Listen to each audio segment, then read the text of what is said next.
नमस्कार जय जगन्नाथ पिलामाने।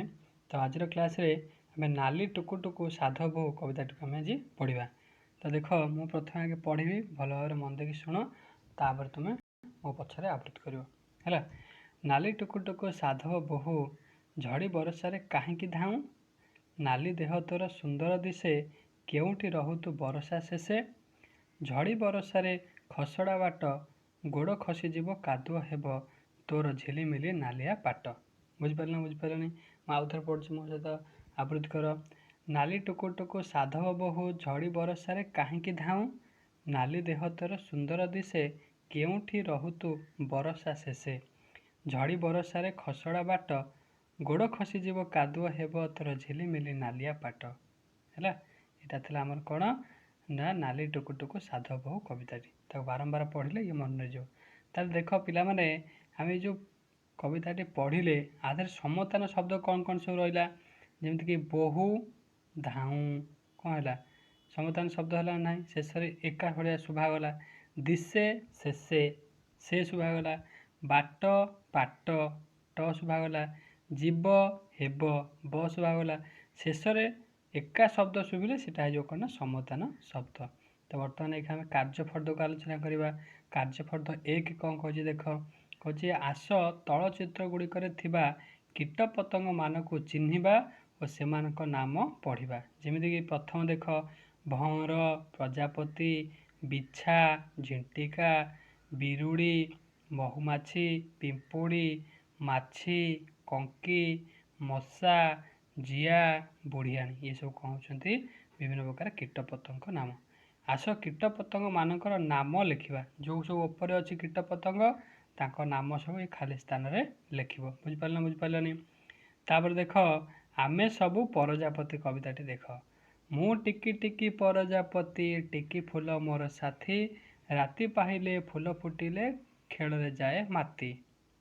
मु टिकी टिकी प्रजापति टिकी फूल मोर साथी, राति पाहिले फूल फुटिले खेल रे जाए माती।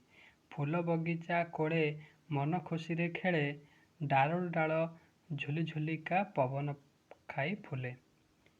बुझिपारानी ये कविताटी पढ़ मन रखा चेष्टा कर। तापर देख कार्यफर्द दुई। कार्यफर्द दुई कौन कौची ना आस पिंपुड़ी साधव बहु प्रजापति झिंटिका बिरुड़ी बुढ़ियाणी केउठी रहंती चित्र देखी जानिबा कहवा।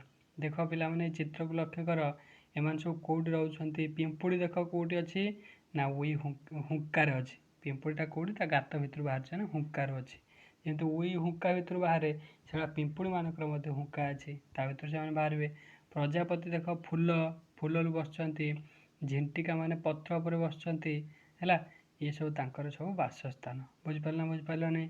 से भाया देख तुम घर और स्कूल परिसर रे विभिन्न कीट पतंग तुम देखि से माने किए केउठी रहंती आस पूर्व पृष्ठार चित्र देखिबा।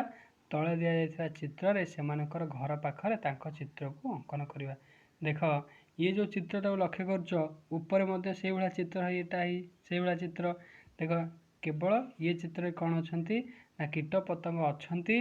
ये जो चित्र लक्ष्य कर ये चित्र कीट पतंग नहांती ताले कौन कर जो जगह नहांती से जगह तांकर चित्र को अंकन कर। बुझिपारा बुझिपारानी।